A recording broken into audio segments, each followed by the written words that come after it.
నిరుద్యోగులకు ఎంతో లాభం జరుగుతుందనుకున్న ఈ తెలంగాణలో మరి ఈరోజు రేవంత్ రెడ్డి గారి పాలనలో వాళ్ళకి విపరీతమైన అన్యాయం జరుగుతున్నది.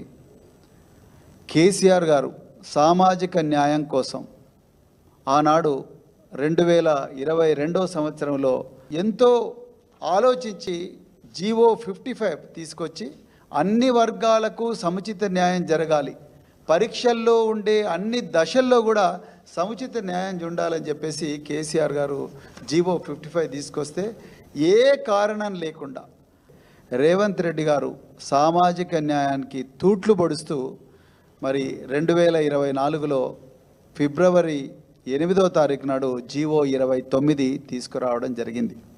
ఒకవైపు రాహుల్ గాంధీ గారేమో పార్లమెంటులో రాజ్యాంగ పుస్తకాన్ని చూపిస్తూ మేము సామాజిక న్యాయం కోసమే నిలబడుతున్నామని ఒకవైపు రాహుల్ గాంధీ గారు అంటున్నారు. మరోవైపు అదే కాంగ్రెస్ పార్టీకి చెందిన రేవంత్ రెడ్డి గారు సామాజిక న్యాయానికి పూర్తిగా తూట్లు పొడుస్తూ ఉన్నాడు. ఏ కారణం లేకుండా ఒక ఆంధ్రప్రదేశ్ రాష్ట్రంలో 2008లో జరిగిన ఒక సుప్రీంకోర్టు జడ్జిమెంట్ను అడ్డం పెట్టుకొని ఇవాళ ఆ జీవో 55ను రద్దు చేసి ఈరోజు రేవంత్ రెడ్డి ప్రభుత్వం ఆగా మేఘాల మీద కేసీఆర్ గారు అన్ని వర్గాలకు ఏ విధంగా న్యాయం జరగాలనో స్పష్టంగా వివరించిన జీవో 55 స్థానంలో జీవో 29 తీసుకొచ్చి నిరుద్యోగుల నోట్ల మట్టి కొట్టిందని చెప్పి కేసీఆర్ గారు గ్రూప్ 1 నోటిఫికేషన్ ఇవ్వడమే కాకుండా గ్రూప్ 1లో ప్రిలిమినరీలో ఏ విధంగా రిజర్వేషన్ పాటించాలి, మెయిన్లో ఏ విధంగా రిజర్వేషన్ పాటించాలనేది చాలా స్పష్టంగా ఒక జీవో నెంబర్ 55 ద్వారా స్కీమ్ ఆఫ్ ఎగ్జామినేషన్ కూడా ఇవ్వడం జరిగింది.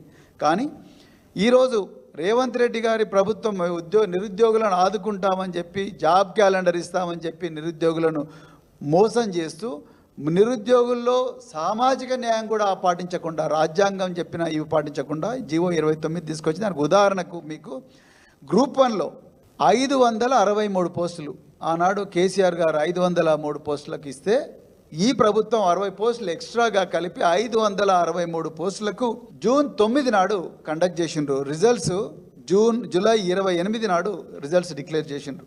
టోటల్గా ఈ ఎగ్జామ్కు ఆ పరీక్ష రాసిన అభ్యర్థుల సంఖ్య 3,02,172 మంది. మరి ఒక పోస్టుకు 50 మంది అభ్యర్థులను మెయిన్కు సెలెక్ట్ చేయాలంటే 28,150 మంది అభ్యర్థులను కేసీఆర్ గారు తలపెట్టిన జీవో 55 ప్రకారం సెలెక్ట్ చేస్తే అందులో ఈ 563 పోస్టుల్లో రిజర్వ్ చేయబడని అంటే ఓపెన్ కాంపిటీషన్ ఓసీ కోటాలో ఉండే పోస్టులు 209. అంటే ఈ 40% ఈ ఎల్లో పచ్చ కలర్లో ఉన్న ఈ పోస్టులు 209. వీటి కోసం 10,450 మంది అభ్యర్థులను 1:50 నిష్పత్తిలో సెలెక్ట్ చేయాలి. అదేవిధంగా మిగతా ఏవైతే పోస్టులు ఉన్నాయో ఆ పోస్టులు 60% పోస్టులు ఏవైతే ఉన్నాయో ఆ 60% పోస్టులు టోటల్గా 17,700 మంది అభ్యర్థులను సెలెక్ట్ చేయాలి. ఈరోజు రేవంత్ రెడ్డి ప్రభుత్వం ఏం చేసిందయ్యా అంటే బాలాజీ బదావత్ పెట్టిన కేసులో ఏదైతే ఉందో ఆ కేసులో వచ్చిన జడ్జిమెంట్ను ఆధారం చేసుకొని ఆదరబాదగా జీవో 29 తీసుకొచ్చి ఈ సామాజిక న్యాయం ఈ రిజర్వేషన్లు పాటించకుండా 28,150 పోస్టులను స్ట్రెయిట్గా ముద్దగా సెలెక్ట్ చేసిండ్రు. దాంట్లో ఏ వర్గాల ప్రజలు ఉన్నారనేది ఇప్పటికి కూడా క్లారిటీ లేదు.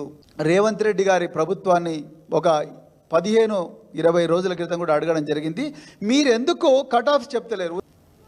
మేము ఇంకో ప్రశ్న కూడా వేసినాం, ఓపెన్ కాంపిటీషన్ అంటే కేవలం అగ్రవర్ణాల్లో ఉండే ధనికులకేనా, లేకపోతే ఎస్సీలో కానీ ఎస్టీలో కానీ బీసీలో కానీ మైనారిటీలో ఉండే మెరిటోరియస్ అభ్యర్థులు కూడా ఓపెన్ కోటాలో ఉండవచ్చా అంటే దానికి టీఎస్పీఎస్సీ ఆన్సర్ చెప్పడం లేదు. జీవో 29 ప్రకారం ఈ విధంగా రిక్రూట్మెంట్ జరగబోయేది ఏంటయ్యా అంటే ఎస్సీలలో మెరిటోరియస్ అభ్యర్థులు ఎవరైతే ఉంటారో వాళ్ళు ఎస్సీ కోటాలోనే పరిగణించబడతారు జీవో 29 ప్రకారం. బీసీలలో ఎవరైతే మెరిటోరియస్ అభ్యర్థులు ఉంటారో వాళ్ళు బీసీ కోటాలోనే పరిగణించబడతారు. ఎస్టీలో ఎవరైతే మెరిటోరియస్ అభ్యర్థులు ఉంటారో వాళ్ళు ఎస్టీ కోటాలోనే పరిగణించబడతారు. అగ్రవర్ణాల్లో పేదలు ఎవరైతే మెరిటోరియస్ కోటాలో ఉంటారో వాళ్ళు కూడా అగ్రవర్ణాల్లో పేదల ఈడబ్ల్యూఎస్ కోటాలోనే పరిగణించబడతారు. వాళ్ళని ఎవ్వరిని కూడా ఓపెన్ కోటాలోకి రానివ్వడం లేదు. అంటే ఈ 40% పోస్టులన్నీ కూడా అగ్రవర్ణాల్లో ఉండే ధనికులకే ఇవ్వాలనుకుంటున్నారా రేవంత్ రెడ్డి గారు మీరు? ఇది రాజ్యాంగబద్ధమేనా? కాదు అంటే మరి క్లారిఫికేషన్ ప్రభుత్వం స్పష్టతనివ్వాలి, ప్రభుత్వం క్లియర్ స్టేట్మెంట్ ఇవ్వాలి. అదేవిధంగా ఈ 209 పోస్టులకు 1:50 నిష్పత్తిలో ఎంపిక చేసిన అభ్యర్థుల్లో ఏ వర్గాల వాళ్లకు చెందిన వాళ్ళు ఎంతమంది ఉన్నారనేది ప్రభుత్వం చాలా క్లియర్గా చెప్పాలి.